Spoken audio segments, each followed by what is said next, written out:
नमस्कार दोस्तों, ट्रिकी गुरु अमित गुप्ता के YouTube चैनल में आज आपका फिर से स्वागत है। दोस्तों, आज के इस बैच में हम आपके लिए लेकर आए हैं यूपीएससी 2017 की ऑनलाइन परीक्षा में पूछे गए रीजनिंग के टॉप 10 ऐसे प्रश्न जिसे आप मॉक टेस्ट के रूप में इस्तेमाल कर सकते हैं। तो प्रश्न आपके सामने आते ही आप चाहे तो वीडियो को रोक दीजिए और खुद से उत्तर देने का प्रयास करिए, उसके बाद वीडियो को आगे बढ़ाइए। तो ये हमारा 9वां वीडियो है। अगर आपको दरोगा बनना है तो लेटेस्ट पैटर्न के प्रश्नों को हमेशा प्रैक्टिस के रूप में आपको अपनाना पड़ेगा। और ये सारे के सारे प्रश्न यूपीएससी ऑनलाइन परीक्षा 15 दिसंबर 2017 में पूछा जा चुका है। तो देखिए स्क्रीन पर यह पहला प्रश्न है और पहला ही प्रश्न है रक्त संबंध का, ब्लड रिलेशन का।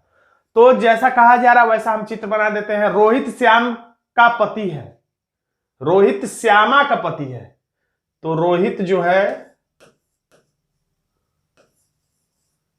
जो है किसका पति है? पति है का मतलब प्लस है किसका?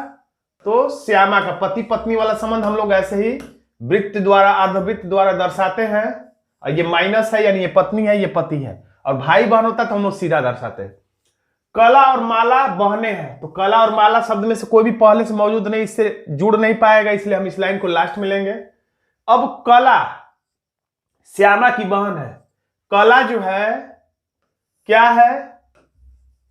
श्यामा की बहन है यानी माइनस है, यानी कि ये दोनों आपस में बहने हैं। अब क्या कर रहा है कि ऊपर वाली लाइन को हम लोग जोड़ लेते हैं जो छोड़ दिए थे, ये वाली लाइन। कला और माला बहने हैं, कला और माला भी बहने हैं। ये तो बहने थी ही, कला और माला ये भी क्या है? माइनस है यानी कि बहन है। तो ये भी माइनस हो गया, ये भी माइनस, यानी कि ये और ये तीनों की तीनों आपस में क्या है? बहने हैं। तो पूछा क्या जा रहा है? माला को लिखा है यहां पे, आपको का समझना चाहिए। माला का यानी कि माला का रोहित से क्या संबंध है? तो माला का यानी कि माला क्या है, यानी इसको बताना है क्या है, किसके हिसाब से? तो रोहित के हिसाब से, क्योंकि बाकी सबकी तो ये बहन ही है। तो रोहित की क्या है? तो इसकी पत्नी की बहन है। तो पत्नी की बहन को क्या कहते हैं? तो पत्नी की बहन को हम लोग कहते हैं साली। तो हमारा आंसर हो गया डी। अगला प्रश्न देखेंगे। अगला प्रश्न में कह रहा है कि उस विकल्पों में से उस विकल्प का चयन करें जो दूसरों से अलग है, यानी कि हमें असमान छांटना है। तो विकल्प ए में है नाविक, बी में है कप्तान, सी में एडमिरल और डी में है ब्रिगेडियर। तो तीन इसमें जो नाम है वो संबंधित है जल सेना से, जबकि ब्रिगेडियर संबंधित होता है थल सेना से। इसलिए यही हमारा आंसर हो जाएगा डी। अगला प्रश्न फिर बताना है कि दूसरों से अलग है, अलग कौन सा है? तो विकल्प ए में है दिमाग, दिल, फेफड़ा, आंख। तो दिमाग भी जो है ये सिर के भीतर होता है, दिमाग भी भीतर होता है, दिखाई नहीं देता है। दिल भी भीतर होता है, दिखाई नहीं देता है। किधर होता है? इधर नहीं, इधर नहीं, किधर होता है? तो फेफड़ा भी जो भीतर ही होता है, दोनों तरफ दिखाई नहीं देता, लेकिन आंखें जो है बाहर से दिखाई देती है। इसलिए हमारा आंसर हो जाएगा डी।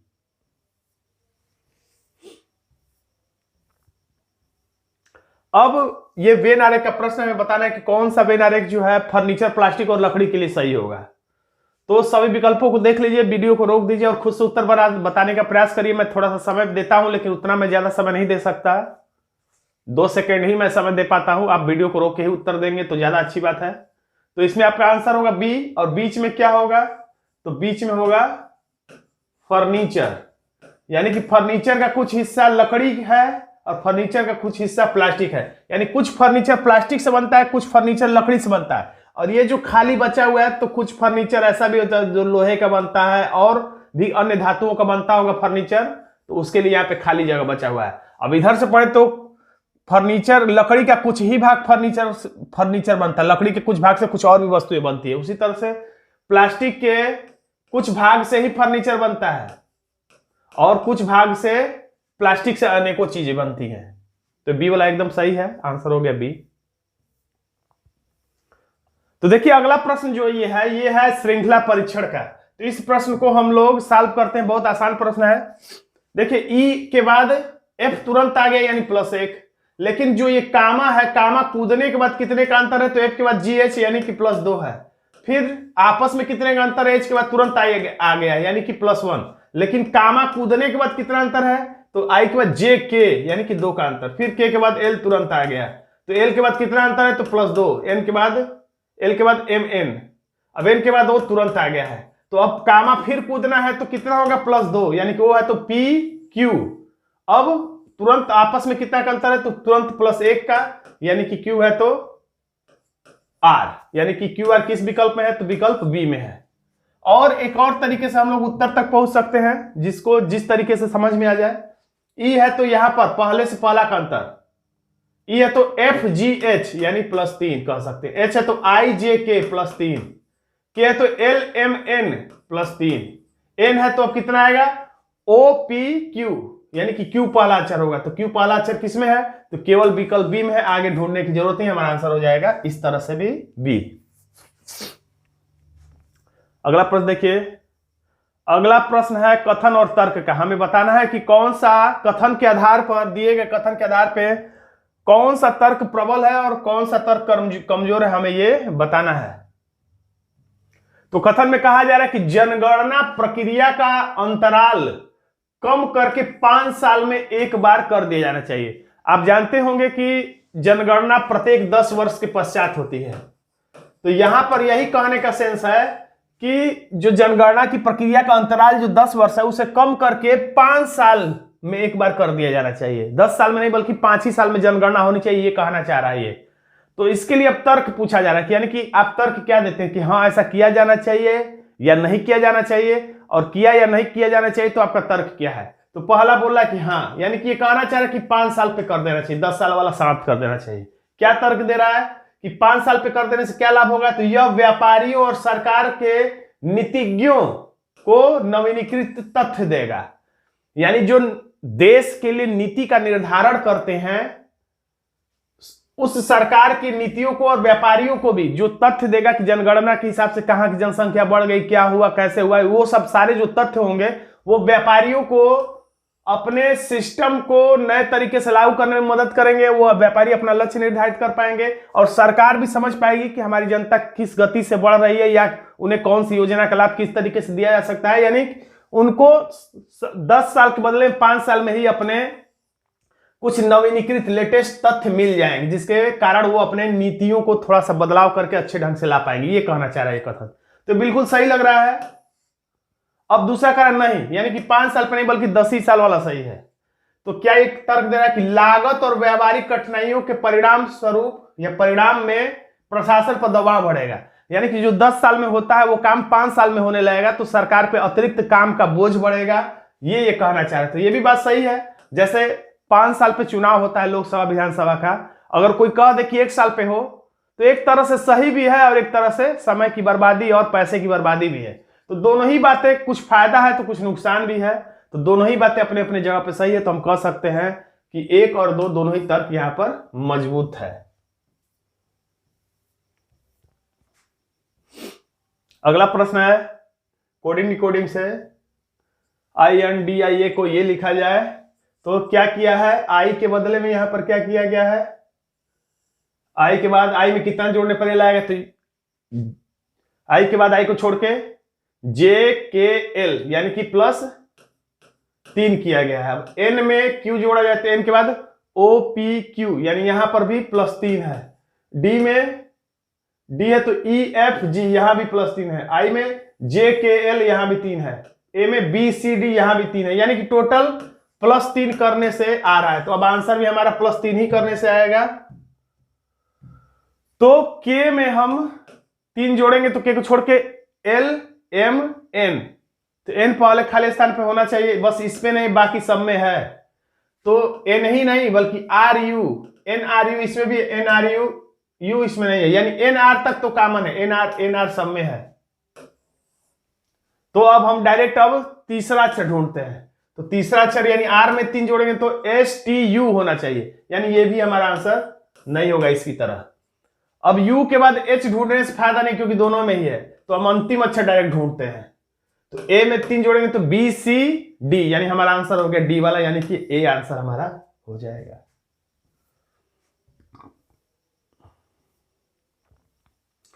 अब ये प्रश्न दिशा परीक्षण का लग रहा है और इसमें क्या पूछा है कि आरंभिक बिंदु से कितनी दूर होगा, यानी कि हमें चित्र बनाना पड़ेगा। तो चलिए हम लोग चित्र छोटा सा बनाते हैं कम जगह में। सुरेश बिंदु ए से चलना प्रारंभ करता है, तो मान लेते हैं ये बिंदु ये है, ए बिंदु से चलना प्रारंभ करता है और उत्तर दिशा में 2 किलोमीटर चलता है। मान लेते हैं उत्तर दिशा में 2 किलोमीटर ये है, और वो अपने बाईं ओर का मतलब ऐसे चल रहा है तो बाएं हाथ इधर होगा तो इधर मुड़ जाएगा, या कह सकते हैं बाएं का मतलब ब से बाएं और ब से घड़ी के सुई के विपरीत दिशा में मुड़ जाता है। तो घड़ी की सुई ऐसे चलती है तो ये उल्टा चल मुड़ लेगा, तो यानी कि इधर मुड़ जाता है। और कितना चलता है, बाईं ओर मुड़ता है 3, यानी इससे थोड़ा सा ज्यादा चला दीजिए, 3 किलोमीटर चलता है। फिर वो अपने बाईं ओर मुड़ता है, यानी फिर एंटी क्लॉकवाइज मुड़ता है और कितना चलता है, और 2 किलोमीटर चलता है। तो 2 किलोमीटर यानी ये 2 किलोमीटर, तो ये भी इतना ही लगभग ये यहां पर आ जाएगा। अब वो आरंभिक बिंदु यानी यहां से कितनी दूर है, तो ये 3 है, तो ये भी कितना होगा, ये भी 3 ही होगा। तो हमारा आंसर हो जाता है 3 किलोमीटर, आंसर हो जाता है ए। अगला प्रश्न है वक्तव्य का, और आपको बताना है कि इसमें कौन सा निष्कर्ष सही है। कुछ सपने लक्ष्य होते हैं, तो ये न्याय वाक्य का प्रश्न है। कुछ सपने लक्ष्य होते हैं यानी ऐसा चित्र बनेगा कुछ वाला, कुछ सपने जो हैं वो क्या होते हैं, तो लक्ष्य होते हैं। अब सपने उद्देश्य है, इसका मतलब क्या करेंगे, आप सभी समझेंगे कि कुछ की कोई नहीं। तो जब कुछ नहीं लिखा है या एक लिखा रहे तो आप इसे सभी समझते हैं, एक लिखा रहे या कुछ ना लिखा रहे तो इसका मतलब सपने उद्देश्य होते हैं, यानी कि सभी सपने उद्देश्य होते हैं। अगर मैं कहूं कि लड़के ईमानदार होते हैं तो इसका मतलब सभी लड़के ईमानदार होते हैं। गंगा का पानी जल है, इसका मतलब सभी गंगा का पानी जल ही है, यानी कि सपने उद्देश्य है का मतलब सभी सपने क्या है, उद्देश्य है। तो हम ऐसा बना लेते हैं, सपने उद्देश्य का मतलब सभी सपने उद्देश्य। हम निष्कर्ष देखते हैं, कुछ उद्देश्य लक्ष्य नहीं है। कुछ उद्देश्य जो है, तो यहां पर देखिए कुछ उद्देश्य लक्ष्य ये है, तो कुछ लोग सोच सकते हैं कि कुछ उद्देश्य लक्ष्य है यानी कि कुछ उद्देश्य लक्ष्य नहीं है वाला निष्कर्ष सही है। लेकिन हमेशा ये रटे रहिए, कॉमन सी बात है, जब दोनों ही कथन सकारात्मक हो पॉजिटिव हो, सकारात्मक हो पॉजिटिव हो यानी कि हाँ वाले हो, यानी इसमें जब कोई में नहीं ना हो यानी सारे कथन हाँ वाले हो। देखिए इसमें कहीं नहीं नहीं लिखा हुआ है, यानी कि नहीं नहीं लिखा होने का मतलब ये दोनों ही कथन सकारात्मक है। तो सकारात्मक से कभी भी नकारात्मक निष्कर्ष नहीं निकल सकता है। दो हाँ वाला कथन से नहीं वाला निष्कर्ष निकल ही नहीं सकता, कॉमनली काट दीजिए। यानी ये तो पता है कि कुछ सपने लक्ष्य है या कुछ उद्देश्य लक्ष्य है, लेकिन कुछ उद्देश्य या सपने लक्ष्य नहीं है, ये बात कंफर्म नहीं है। दूसरा, कुछ लक्ष्य उद्देश्य है, तो कुछ लक्ष्य जो है उद्देश्य है, ये बिल्कुल सही है। हम ये कह सकते हैं पॉजिटिव वाली बात कि कुछ लक्ष्य उद्देश्य है, कुछ लक्ष्य सपने, लेकिन ये नहीं कह सकते कुछ लक्ष्य उद्देश्य नहीं है या कुछ उद्देश्य लक्ष्य नहीं है। इसलिए हमारा केवल दूसरा निष्कर्ष सही निकलता है, यानी कि केवल 2 अनुसरण करता है। अगर आपको कोई दिक्कत होगा तो कमेंट में लिख सकते हैं। अब अगला प्रश्न फिर से ब्लड रिलेशन से संबंधित है। ए की शादी सी से हुई, कोई बात नहीं, हो जाने दीजिए। ए की शादी सी से हुई, तो पति पत्नी वाला संबंध हम लोग ऐसे दर्शाते हैं, तो हमने ऐसा कर दिया। अब इसमें कौन प्लस है कौन माइनस है, कौन पति है कौन पत्नी नहीं पता है, खैर कोई बात नहीं। अब जो का मतलब मैं हर वीडियो में बताता हूं कि दूसरा करता है, ये पहला करता है यानी पहला नाम है, ये दूसरा नाम है, तो जो का मतलब दूसरा वाला नाम। तो जो का मतलब सी, तो जो के जगह पे ऑनलाइन परीक्षा में या तो सी तो लिख नहीं पाएंगे, लेकिन आप वहीं पे सी पढ़ लीजिएगा, सी जो के जगह पे सी बोल दीजिएगा, यानी कि दूसरा वाला नाम बोल दीजिएगा। सी एच का इकलौता लड़का है, सी जो है एच का, सी जो है एच का, सी जो है लड़का है, किसका, एच का। सी एच का इकलौता लड़का है यानी सी लड़का है, किसका, एच का, वो भी इकलौता है, यानी इसके अलावा और कोई इसका लड़का नहीं है। 1 लिख दे रहे हम लोग, यानी इकलौता है सी। अब ये लड़का है यानी ये पति पता चल गया, यानी ये पत्नी है, ये भी पता चल गया, क्योंकि अभी भी भारत में लड़के की लड़के से और लड़की की लड़की से शादी कॉमन नहीं माना जाता है। अब खास तौर से प्रश्न में तो नहीं मानना है। अब अगला प्रश्न है, लड़का, इकलौता लड़का है जिसकी का मतलब, फिर पीछे जाइए, जिसकी, जो या जिसका का मतलब ये भी हो सकता है आपको समझने में दिक्कत हो कि पहला नाम और दूसरा नाम, या ये समझिए जो से ठीक पहले जो नाम दिखाई दे। तो जिसकी बेटी का मतलब जिसकी से पहले ठीक कौन सा नाम है, कौन सा नाम है, तो एच, यानी कि जिसकी किसके लिए कहा जा रहा है, एच के लिए, यानी जिसकी की जगह पे आप एच बोल के आगे बढ़ जाइए। जिसकी यानी कि एच, बेटी एच की बेटी एन है, यानी कि जिसकी बेटी एन है का मतलब एच की बेटी एन है, तो एच की बेटी जो है एन है, बेटी है माइनस, यहां पर इकलौता पुत्र बोला था, यानी पुत्री एक और हो सकती है, इकलौती पुत्री बोले तो और भी कई पुत्र या एक पुत्र हो सकता है। अब कह रहा है कि एन की बेटी के है, एन की जो बेटी है इसकी वो के है, माइनस लिख दे बेटी है। तो अब क्या प्रश्न पूछा जा रहा है, के का, यानी के का मतलब जिस नाम का है के का लिखा है उसी को हम बताते कौन है, एन का, यानी कि यही कौन है, यही कौन है के किसके हिसाब से, तो एच से, यानी कि इसके हिसाब से, एच के हिसाब से, एच के हिसाब से देखने पर वो कौन है, तो ये इसका पुत्र है और ये इसकी पुत्री है। तो पुत्री की पुत्री, पुत्री की पुत्री को क्या कहते हैं, नातिन कहते हैं, न कि परनातिन, इसलिए हमारा आंसर हो जाता है सी।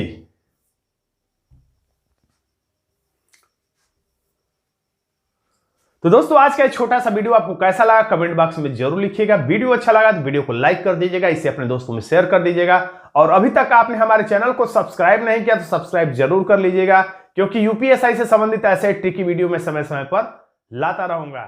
धन्यवाद दोस्तों।